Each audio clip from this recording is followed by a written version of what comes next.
my name is Cyree. I'm currently a public health major, and I'm currently a senior.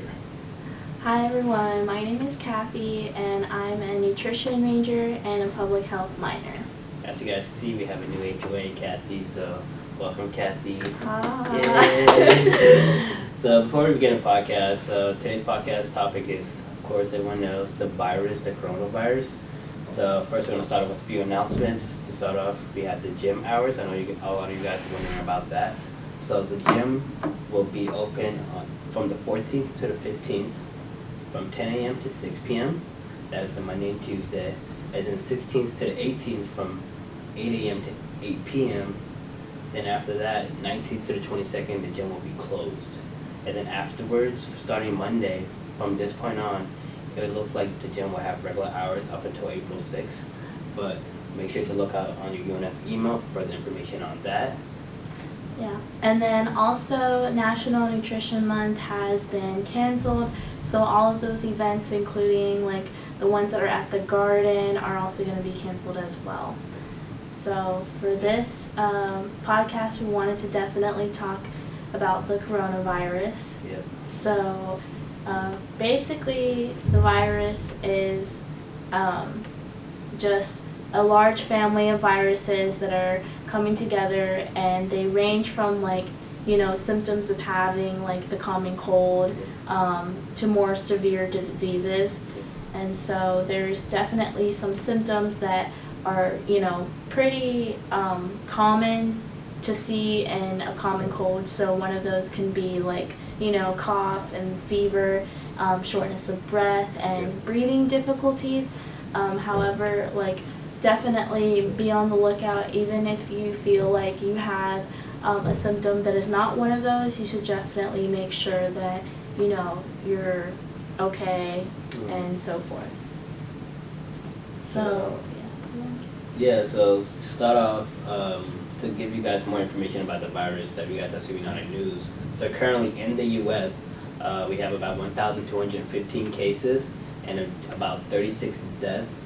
And then 125 of those cases have been linked to travel related. 102 of those cases have been due to close contact. And then 988 of those cases are currently under investigation. And the virus has been found in up to 43 states. So how do you feel about that, Kathy? I definitely feel like the virus is spreading, guys. But I definitely feel that there is a lot of measures that can be taken. So I'm really fortunate to see that there is prevention measures that are going on, especially with Florida schools and universities, and they're canceling certain events to avoid that contact instead of having that first-hand treatment going on. So it's nice to see that there is definitely some measures going on. But yeah, so there are definitely some tips that we wanted to give you guys to avoid having the virus. But first, we want to talk about if you're going to be here, if you live at the dorms, or if you're going to be at on campus. We wanted to share some of the things that are going to be available for you guys. What we know right now, we have things that are essential to campus that will be open, and things that are not essential that are due to be closed during spring break in the following 2 weeks. So for right now, it seems that dining services will be open, so things such as the cafe and some other stores on campus. Also, the gym will remain open with usual hours up until, with our knowledge up until this point, and then also housing will remain open. Yeah, I do suggest to probably check the dining website, the Dine on Campus. Usually those get modified, so I'm assuming that it's going to get modified for the other restaurants on campus, not just the cafe. Chick-fil-A, for example, might get modified, or Panda Express or whatever. So yeah, definitely be on the lookout for that. And so we wanted to share some of the things that you can stay safe with the virus. So one of the tips that I would recommend is to definitely wash your hands with soap and water.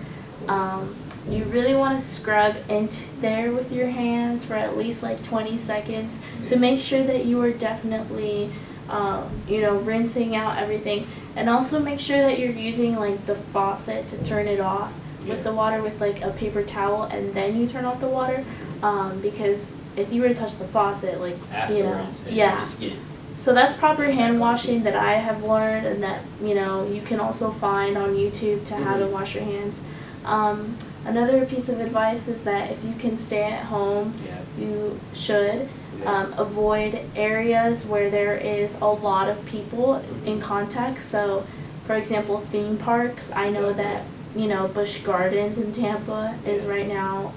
And we know spring break is coming right up, so a lot of you guys are planning to go out, go to the beach, do a lot of things, but just be mindful that places with a lot of crowded people are just breeding grounds for viruses to spread.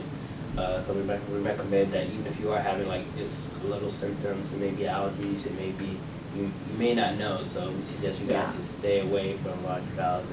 And clearly we can see that there is an association with all that traveling that's going on, that there is a transmission that's going on. So therefore, the environments that you're surrounded by are obviously playing a large role. So that's why we're taking these preventative measures to try to not be physically on campus and do the classes online. Yeah, exactly.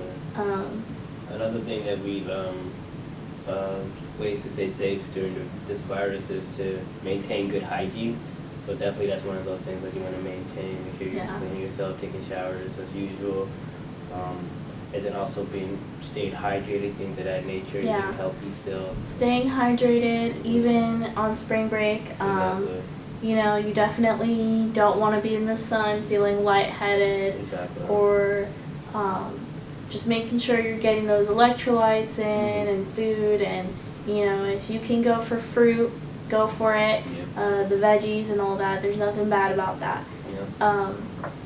Some other advice is to definitely keep your hands out of your face. So like you wash your hands and everything, but you're also touching public surfaces such as like a doorknob, such as like everywhere you can touch. Honestly, I found it hard touching my face, not touching my face, like, cause usually when it's like flu season or like when we get these things like, oh, there's a virus breaking out, you want to like stop touching your face, but then when you like actually want to stop touching your face, you realize how much you actually touch your face. So I know that's like pretty hard to do, but we definitely recommend it for sure. Yeah, and then like the WHO is suggesting us to avoid contact with anyone showing symptoms of respiratory illness such as coughing and sneezing. So therefore, if you have to cough or sneeze, please make sure that, if you're going to do it with your hands, wash your hands afterwards. Or definitely like try to do it with your elbow, like, if you can do the dab for a second. Just, definitely try to put yourself there for a second and think of like the person in front of you that you don't know, because these symptoms are asymptomatic, and they are in incubation before you can actually present those symptoms. So the dab really saved us. I mean, really, they were pretty far ahead. No, I came out with the dab. I've done that for a while. Like I've done that as a habit for a long time, but it's I know some people just sneeze in their mouth, but then they're touching a table, then they're, and if you can, like if you are talking to a stranger or talking to your friend or talking to an older person, whoever it is, honestly, definitely try to maintain that distance. You don't want to be really in your face, because those particles from your mouth and all that can easily transmit, and that's where, you got to maintain that good hygiene, taking showers, and making sure that there is not a transmission that can happen so quickly. And also, another thing we were thinking about is hashtag fist bumps. So we know a lot of transmission can occur when you shake people's hands. You want to dap up your friend, or if you want to shake your colleague's hand. So another thing we can just do is fist bumps. So fist bumps are a lot easier. Quick little fist bump. Nothing too dangerous. You can do it in a corporate setting. You can see when you do. I mean, I usually fist bump when I see my friends. I mean, it depends on the situation. Fist bump from like Jersey. Okay, guys, we're gonna take a quick break and we'll be back. Alright, hey guys, we're back. So, Kathy's gonna go into a little about sharing things. Okay, so what I would suggest in the meantime that it is spring break and the time that you are not going to be at school, I would think about how you're going to share things with certain people. So, definitely try to avoid sharing water bottles, utensils together, like sharing the same saliva, things like that. Also, even when it comes to if you are living in the dorms, just making sure that you're cleaning the bathrooms and like making sure that the doorknobs are clean when you're entering the door. Just making sure that that can be cleaned up. And so yeah. And also something that I want to talk about is how our generation has been looking at it as if it's not, it's not too dangerous when it comes to us. Like, I know that when we contract by something like this virus, it's not going to affect us as heavily as a person with a, I guess, damaged immune system, someone's like maybe HIV or AIDS, the elderly, of course, infants. So even if you may be looking at it as, if I get it, I'll be fine. Yeah, that's true, but you may pass it on to someone that's not going to be fine. So that's the main problem that you need to be looking at. At this rate, I think it's about 70 to 80% people who contract it beat it, but you have to be aware that that other 20 or that other 30% are not going to be able to beat that virus. So you need to be aware of things of that nature. Yeah, everyone's immune system is different too. Exactly. So, my immune system is different from someone that probably eats very unhealthy, smokes, and, is in a dirty environment. Versus my immune system is also different from someone that, probably is an athlete and eats a lot of healthy foods or is on a strict diet or whatever it is. So definitely try to, if you can, maintain that good hygiene. But at the same time, like if you are surrounded by your loved ones that are a lot older, just make sure that you are also taking those measures to, keep that distance from them because, they are older. So they have, less of a strong immune system than we do because we're young, but it doesn't mean that, everyone my age has a strong immune system. So it doesn't mean like that. It doesn't mean it can just be because, for anyone. Yeah, just because you maybe are in the 18 to 29 range where we're like at your healthiest point in your life, it doesn't mean that, you're going to be okay with when it comes to facing the virus. You Like may there's not know. people our age that just got out of the hospital for a really bad, disease or whatever it is, and so they're at risk too. So, And we can talk more about how the world has been reacting with the coronavirus. So it's been, we've seen it on the news. It's pretty crazy right now. The president did address something yesterday. He is saying that he is trying to take those preventative measures the same way that it's being done now with schools. So that is good that there is a point where people are caring about it and it's not just the numbers. But at the same time, like even if you're working and you have a job and you present symptoms that feel like it could be the common cold or something like that, think of it as like if it was 5 months ago. Like, would you miss work because of the way you're feeling now?